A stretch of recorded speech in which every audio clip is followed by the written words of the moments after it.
بسم اللہ الرحمن الرحیم. آج ہم جنریشن آف کمپیوٹر کو ڈسکس کرتے ہیں. فرسٹ چیپٹر میں سیکنڈ ٹاپک جو ہے history and generation of computer. Generation of computer سے مراد ہے، اس سے پہلے ہم نے یہ ڈسکس کیا تھا ہسٹری میں یہ کہا تھا کہ جو ٹرو کمپیوٹر کے بارے میں جو آئیڈیا پیش کیا گیا تھا، چارلس بیبیج نے اس آئیڈیا کے اوپر پھر ایکن ہاورڈ مارک بندے نے جو ہے راؤنڈ اباؤٹ 1940 میں جو ہے انہوں نے کام کیا تھا. انہوں نے دنیا کا پہلا مارک 1 کے نام سے کمپیوٹر بنایا تھا. تو اس کے بعد کمپیوٹر بنانے کا ایک سلسلہ شروع ہو گیا، اور ٹائم ٹو ٹائم جو ہے وہ کمپیوٹر ٹیکنالوجی میں چینج آ رہی تھی. تو ایکسپرٹ آف کمپیوٹر نے ڈیسائیڈ کیا ہے کہ ہمیں پھر پتہ چلے کہ کون سے سٹیج میں، کون سے وقت میں، کون سے کمپیوٹر میں کون سے ٹیکنالوجی استعمال ہو رہی تھی، اور اس ٹیکنالوجی میں کیا ایڈوانسمنٹ، ایک ٹیکنالوجی سے بڑھ کر دوسری ٹیکنالوجی کی کیا خصوصیت تھی، اس میں کیا ایڈوانسمنٹ آئی تھی، اس کی سپیڈ، اس کی پاور، اس کی میموری کے بارے میں کہ کتنے یہ انکریز ہوئے تھے، کتنے چینجز میں آیا تھا. تو اس کو ہم کہتے ہیں جنریشن آف کمپیوٹر، یعنی ایڈوانسمنٹ آف کمپیوٹر ٹیکنالوجی جو ڈے بائی ڈے، جو ٹائم ٹو ٹائم ایک سے بڑھ کر ایک آ رہی تھی. اس کو ہم کہتے ہیں جنریشن آف کمپیوٹر. یعنی کمپیوٹر کے انٹرنل سرکٹ جو ہے یا انٹرنل سٹرکچر جو ہے ایک سے بڑھ کر ایک صحیح بن رہا تھا. ہارڈ ویئر سائڈ کی طرف جو ہے جو ڈیولپمنٹ ہو رہی تھی، اور اس کے ساتھ ساتھ جو سافٹ ویئر میں بھی ڈیولپمنٹ ہو رہی تھی. تو اس چیز کو ایک مختلف کیٹیگری میں اس کو ڈیوائڈ کیا گیا ہے، تاکہ لوگوں کو، آنے والے نسل کو یہ پتہ ہے کہ اس وقت سے لے کے اس وقت تک جو ہے ان کمپیوٹر میں کیا کیا چینج آئے ہوئے ہیں. تو اس چیز کے بارے میں ہیں. اس کو ہم کہتے ہیں جنریشن آف کمپیوٹر، یعنی ایڈوانسمنٹ یعنی کمپیوٹر ٹیکنالوجی. تو اس چیز کے بارے ہے. اس کو ڈیوائڈ کیا گیا ہے مختلف سٹیجز میں، مختلف جنریشن میں. First generation is from 1946 up to 1958. پھر اس کے بعد سیکنڈ جنریشن ہے فرام 1959 ٹو 1964. تھرڈ جنریشن جو ہے وہ from 1965 to 70. And fourth generation from 1971 onward today جو ہے. اور ففتھ جنریشن انڈر پروسیس ہیں، اس کے اوپر جو ہے وہ کام ہو رہا ہے. تو یہ جنریشن آج ڈسکس کرتے ہیں. فرسٹ جنریشن میں یعنی ان مارک 1 کے بعد جو ہے، مارک 1 جو پہلا کمپیوٹر بنا تھا، سائز میں بہت بڑا تھا. سمجھو کہ ایک کمرے جیسا اس کا سائز تھا، بڑے سائز کا کمپیوٹر تھا. وہ ایڈیشن، سبٹریکشن، ملٹیپلیکیشن کرتا تھا. ایک آٹومیٹک ڈیوائس تھا، آٹومیٹکلی کرتا تھا. ٹائم لیتا تھا، ٹائم کی ضرورت تھا، لیکن یہ تھا کہ it was a first attempt. اس کے بعد فرسٹ جنریشن میں انک کے نام سے ایک دوسرا کمپیوٹر بنا. یہ 1946 میں اس پہ اسٹرگل یہ شروع ہوئی تھی. فرسٹ یہ بنا تھا electronic numerical integrated in computer, یعنی اس کو کہتے ہیں. یہ اس کمپیوٹر میں جو مین ڈیوائسز استعمال ہو رہے تھے دیٹ واز ویکیوم ٹیوب. یہ ویکیوم ٹیوب اس طرح سمجھے بیٹا کہ آج کل جب ہم کمپیوٹر استعمال کر رہے ہیں اور اس کمپیوٹر میں ہمارے پاس جو مائکرو پروسیسر ہے، جو مین ڈیوائس ہیں، جو سارے کمپیوٹر کی ایکٹیویٹیز کو کنٹرول کرتا ہے، فرسٹ جنریشنز میں ویکیوم ٹیوب جو ہے وہ استعمال ہو رہا تھا. اور اس ویکیوم ٹیوب کی مدد سے جو ہے وہ یہ کمپیوٹر کام کر رہا تھا. فرسٹ جنریشن کی کمپیوٹر سلو کمپیوٹر تھے، ایکسپینسیو تھے، اور اکثر جو ہے ان ریلائبل تھے. ان ریلائبل اس لیے تھے کہ یہ vacuum tube, number of vacuum tube, اس میں بہت زیادہ ویکیوم ٹیوب لگے ہوتے تھے. اور یہ ویکیوم ٹیوبس یعنی 1000 کے حساب سے ویکیوم ٹیوب اس میں لگے ہوتے تھے. یہ ویکیوم ٹیوب بہت زیادہ ہیٹ اپ ہو جاتے تھے، اور جب وہ ہیٹ اپ ہو جاتے تھے تو وہ جو ہے پھر جل جاتے، اور جل جانے کی صورت میں کمپیوٹر میں پھر مسئلے آتے تھے. وہ صحیح طریقے سے کام نہیں کرتا تھا. پھر اس کو کول ڈاؤن کرنے کے لیے کوئی مختلف طریقے استعمال کر رہے تھے، تو جس کی وجہ سے یہ سلو ہو جاتا تھا. لیکن یہ تھا کہ بنسبت مارک 1 کے یہ تھوڑا بہت اچھا تھا. لیکن ایک فرسٹ اٹیمپٹ تھا، سلو بھی تھے، ایکسپینسیو بھی تھے، اوفن ان ریلائبل بھی تھے. مطلب یہ کہ ہر لحاظ سے یہ کمزور تھے.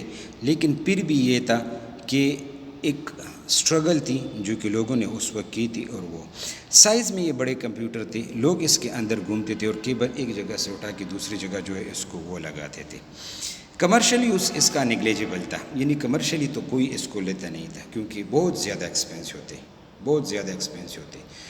اور دوسری بات یہ کہ میموری بھی اس کے ساتھ بہت کم تھی، میموری بھی میں نگلیجبل تھے، یعنی اسٹوریج کا کوئی اتنا اس میں وہ نہیں تھا، اور کامن عام لوگ بزنس کے لیے یا اپنے کاروبار کے لیے یا کوئی مارکیٹ میں اور کاموں کے لیے اس کا کوئی یوز نہیں تھا، لیکن یہ تھا کہ ایک اسٹرگل تھا۔ تو فرسٹ جنریشن کے کمپیوٹر جنرلی جو ہے وہ سلو کمپیوٹر تھے، ایکسپینسو تھے اور ان ریلائبل تھے، سائز بہت بڑا تھا، اس کو ایک جگہ سے دوسری جگہ شفٹ کیا جاتا تھا تو بہت بڑا مسئلہ بن جاتا تھا، تو اسی وجہ سے جو ہے لوگ اس کو وہ نہیں کرتے۔ اس کے بعد آپ کی بک میں بھی ہیں سیکنڈ جنریشن، اگر آپ اس کو تھوڑا وہ کر دیں تو یہ دیکھیں سیکنڈ جنریشن، یہ فرام سیکنڈ جنریشن جو ہے دیٹ از اسٹارٹیڈ فرام جی کہ سیکنڈ جنریشن یہ اسٹارٹیڈ فرام 1959، بک میں باقاعدہ ہے بیٹا فرام 1964۔ اس میں جو مین ڈیوائسز استعمال ہوا تھا دیٹ واز ٹرانسسٹر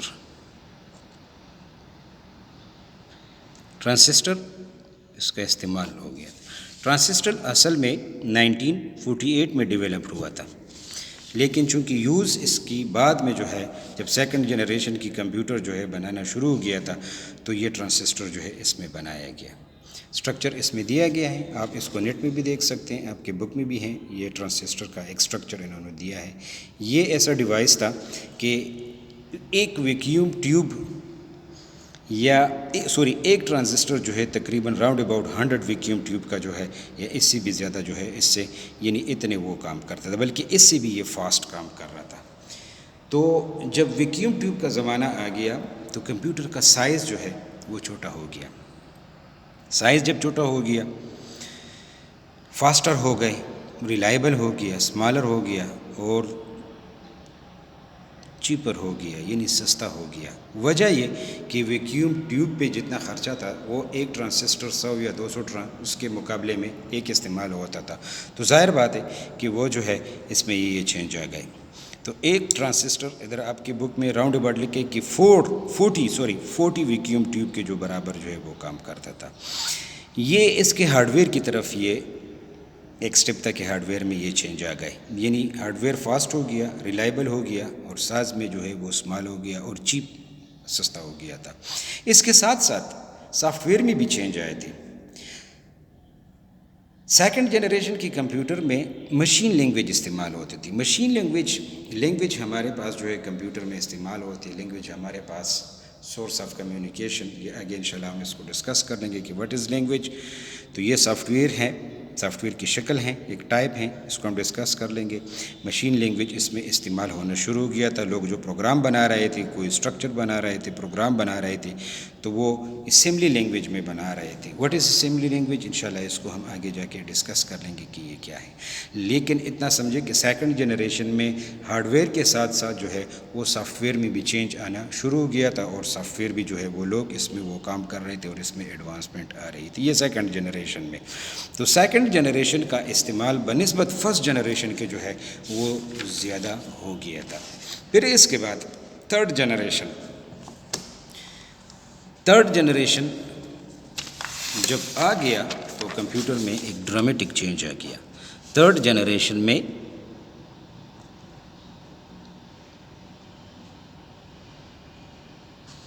یہ راؤنڈ اباؤٹ 1965 اپ ٹو 1970، اور اس وقت کیا بنا تھا؟ انٹیگریٹڈ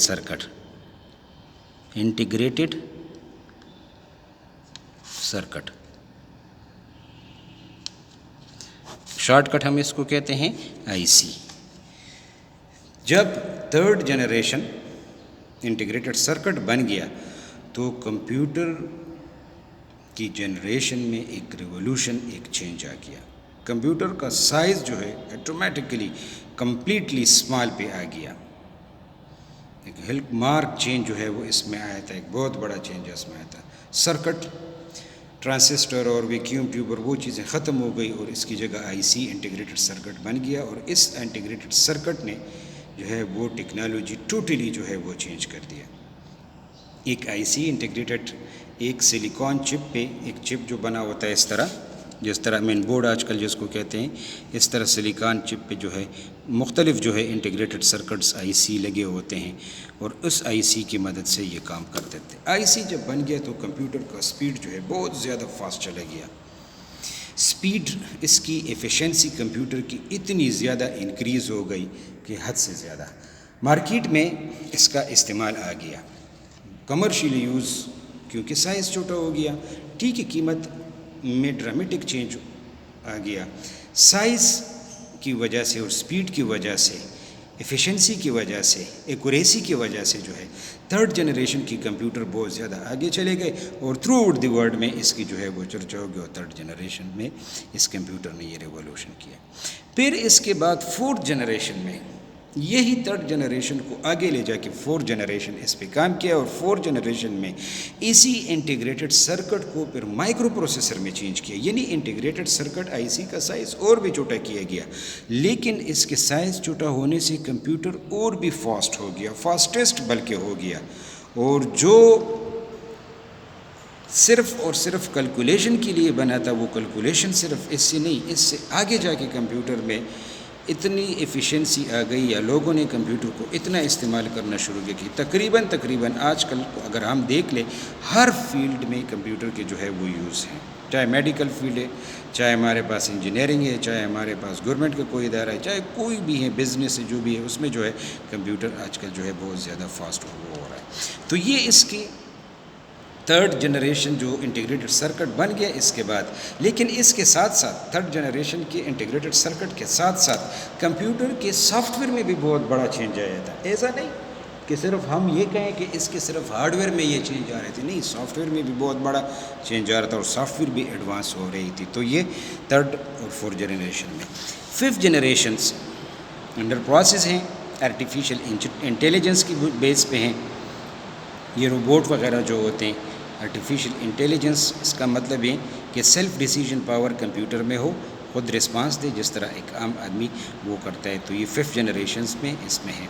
تو یہ ففتھ جنریشن جو ہے 5 جنریشن ہے کمپیوٹر کی, یعنی ہسٹری آف کمپیوٹر کے بعد جو ہے جنریشن جو کمپیوٹر کی ٹیکنالوجی میں جو ایڈوانسمنٹ ہو رہی تھی ٹائم ٹو ٹائم, اس کو گروپس میں ڈیوائڈ کیا گیا ہے. اس وقت سے, اس پیریڈ سے لے کے اس پیریڈ تک, اس ٹائم تک, اس میں اس دور میں یہ ڈیوائس بنے تھے, اس قسم کے کمپیوٹر بنے تھے, اور اس میں یہ ٹیکنالوجی استعمال ہو رہی تھی. تو that is called generation of computer. تو یہ جنریشن آف کمپیوٹر میں یعنی کمپیوٹر کی ٹیکنالوجی میں جو ایڈوانسمنٹ آ رہی تھی, تو وہ اس چیز کے بارے میں, اور اس چیز کے بارے میں کمپلیٹ ڈیٹیل اس میں ہے. تو یہ آج کے لیے انف فار ٹوڈے. انشاءاللہ نیکسٹ ٹائم ہم ٹائپ آف کمپیوٹر ڈسکس کر لیں گے کہ what is type of computer, اور کیا یہ ہے, کون سا کمپیوٹر کون سی فیلڈ میں کہاں پہ استعمال ہوتا ہے, کتنے ٹائپ اس کے ہیں. انشاءاللہ اس کو ہم نیکسٹ ٹائم یا نیکسٹ لیکچر میں ڈسکس کر دیں گے. Thank you very much. اللہ حافظ.